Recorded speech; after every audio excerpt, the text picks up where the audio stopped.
di ilmu sosial dan politik S2 di Untan, jurusan sosiologi dan meneliti adat budaya Dayak. Tesis saya berhubungan dengan antropologi, kosmologi Dayak dan penelitian-penelitian tentang adat budaya Dayak. Dan saya juga mempunyai rencana ngambil S3-nya, S3 kalau Tuhan izinkan di Filipina.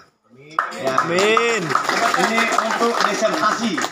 Kalau Tuhan izinkan, saya akan membuat disertasi untuk bagaimana menggali adat budaya Dayak lagi lebih luas. Bapak Ibu, Jabatan belum? Jabatan. jabatan saya adalah pendeta Gereja Protestan Kalimantan Barat. Dan saya adalah sekretaris umum sinode termuda di Indonesia 2 periode. Sudah jalan 2 periode, tahun depan saya ada 2 periode sebagai sekretaris umum sinode. Sinode itu kumpulan-kumpulan gereja yang ada di Kalimantan Barat yang dinaungi gereja Protestan. Di gereja itu ada jenis-jenis gerejanya, ada aliran Protestan, ada Injili, ada karismatik atau Pentakosta, ada 4. Jadi kami Protestannya. Tetapi yang banyak yang tidak bersahabat dengan kita yang aliran-aliran lain selain Protestan, gitu. Bapak Ibu, itu saja perkenalan saya. Saya sangat bersyukur dengan hadirnya Tarian Borneo Bangkule Raja. Seperti yang Pak Ketum katakan, itu membangkitkan kembali semangat perjuangan Dayak untuk melestarikan adat budaya Dayak. Karena tanpa adat budaya Dayak, kita kehilangan hal yang sangat esensi. Makanya di dalam skripsi saya, dalam tesis saya, skripsi saya itu pertama kosmologi tentang Dayak, artinya worldview, cara pandang Dayak itu bagaimana sih? Rupanya kita ini mempunyai sahabat yang tidak kelihatan, saudara kita yang tidak kelihatan, bukan yang kelihatan saja saudara kita, tetapi ada yang tidak kelihatan. Yang itulah yang pendekatannya melalui adat, melalui budaya-budaya yang kita ekspresikan. Makanya budaya itu bukan hanya sebatas simbol-simbol saja, tetapi budaya itu harus ditunggangi dengan keyakinan. Makanya bahasa itu adalah urat nadi dari kebudayaan. Dan keyakinan adalah jantungnya kebudayaan. Tanpa keyakinan tidak mungkin kita bisa menjalankan hal yang sangat mustahil dilakukan. Datang ke gunung jauh-jauh, melestarikan, berbicara dengan leluhur, berbicara dengan hal-hal yang tidak rasional, tidak mungkin tanpa ada keyakinan. Makanya kita harus mulai. Kami di Dayak Kanayat, saya terjemahkan kitab suci bahasa Dayak Kanayat. Karena tanpa bahasa kita hilang. Untuk menghilangkan suatu suku itu salah satu hilangkan bahasanya. Kalau kita tidak melestarikan bahasa kita, mudah kita dipunahkan, disengajakan. Kalau mau bahasa adat tadi kan bahasa adat itu tadi yang nyambut kita itu punya Dayak itu juga. Makanya gereja yang satu-satunya di Kalimantan Barat, gereja Protestan yang menggunakan liturgi bahasa Dayak dari awal sampai akhir, musik Dayak, khotbah Dayak di gereja saya, gereja Protestan Kalimantan Barat. Tapi liturginya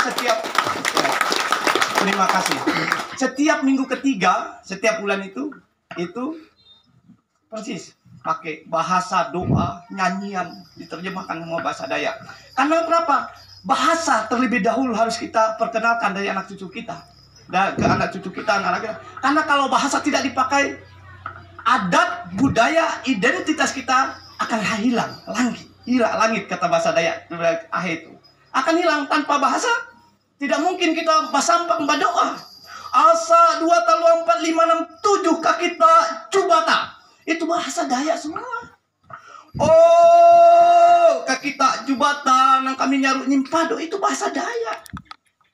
Tanpa bahasa tidak mungkin kita akan mendapatkan kekuatan yang esensi, supranatural dari alam Tuhan Jubata dan saudara-saudara kita yang tidak kelihatan.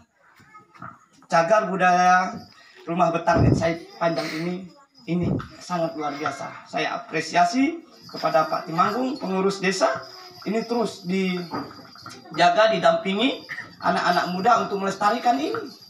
Ini sudah cagar budaya, ada pembinaan dari pemerintah kabupaten. Kita terus, di sinilah tempat kita belajar mengembangkan adat budaya kita. Kita jangan malu seperti kata Mangku Sintang, mengaku Dayak. Dayak ini dikondisikan untuk hidup minder dulunya, dijajah. Dikondisikan untuk malu mengakui diri kita sebagai Dayak. Contohnya di tempat saya datang di Pinyu saja bahasa Dayak, dicubit dulu oleh orang tua saya. Jangan besar-besar bahasa Dayak. Dari situlah saya kelas 3 SD berpikir, saking kita dikondisikan tidak memakai adat budaya kita, bahasa kita, supaya kita rendah diri, supaya kita malu mengakui budaya itu, jajahan ke kita. Akhirnya saya sudah besar, SMP, SMA, saya lihat ada yang penjualan pantak-pantak, pencabutan semua.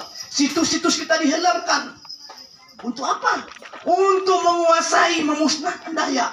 Supaya tidak ada lagi sejarah asal-usul kita, dan kita mudah dinegosiasi. Tidak punya prinsip. Akhirnya masuklah perusahaan, masuklah orang-orang yang berkepentingan, kapitalisme ke daerah-daerah kita, tanah kita dijual. Tujuan orang menguasai sumber daya alam yang ada ke kita. Tujuan manusia-manusia luar untuk menguasai daya, mengambil hak kita ini, merebut. Itu tujuannya. Makanya dihancurkan. 3 gelombang yang menghancurkan Dayak, budaya Dayak. Yang pertama, gelombang arus besar itu adalah peraturan pemerintah tentang perubahan desa.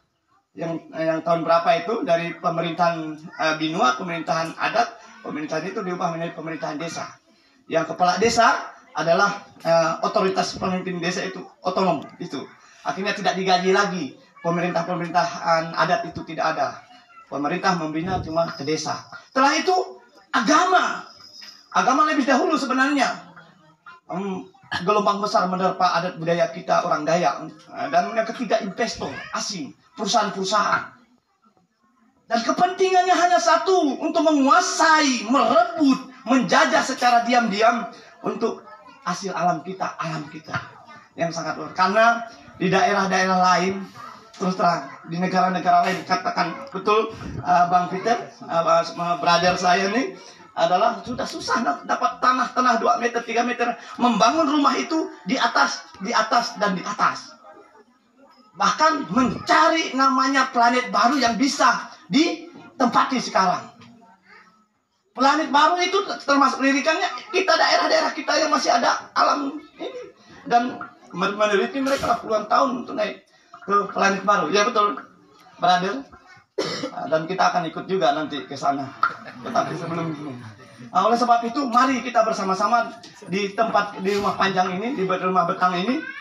Ini ada ciri khas kita, identitas kita. Kita jangan malu seperti kandang ayam. Bukan, inilah kondisi kita. Di sini ada kebersamaan. Di sini ada mengandung nilai-nilai moral, nilai-nilai adat yang tinggi. Di sini ada mengandung secara filosofis, mengundang hubungan kita dengan pencipta kita, hubungan dengan sesama, hubungan dengan alam, ada di sini. Kalau zaman dulu punya kami rumah bertahan ini, kalau kebakaran di sana, potong di sini, langsung tidak nyebar dia. Ada teori pembuatan rumah panjang ini, kalau kita teliti filosofi rumah betang itu, filosofi untuk membuat arsitekturnya itu sangat luar biasa. Dipotong, kalau kebakaran sini sampai umpamanya di situ kebakaran, potong sini nggak nyampe sini. Itu ada diteliti, kami meneliti juga beberapa teman hal-hal yang seperti itu nanti, dan kebersamaannya apanya itu ada filosofi rumah betang semua sampai arsitekturnya. Gitu. Baru berikutnya pesan saya, mari kita yang senior, yang lebih tua dari kami, Pak Temenggung, kita dampingi kami yang muda-muda di tempat ini. Kami datang di sini hanya memotivasi dan hanya mendoakan, tidak membawa apa-apa. Kami mau kita bersama-sama mewariskan adat budaya ke anak cucu kita, dan menjaga jangan sampai kita dipengaruhi oleh orang luar, tanah kita direbut, diri kita direbut, hidup kita direbut Oleh sebab itu, kuatkan adat budaya kita supaya kita terus maju. Dayak abadi, Dayak juga sama dengan suku-suku lain, Dayak juga sama dengan bangsa-bangsa lain, dan Dayak menjadi pemimpin di tanahnya sendiri. Ini saja, terima kasih. Lebih kurangnya saya minta maaf. Adil Katalino, Bacuramin Kasaruga, Basengat Kajubat.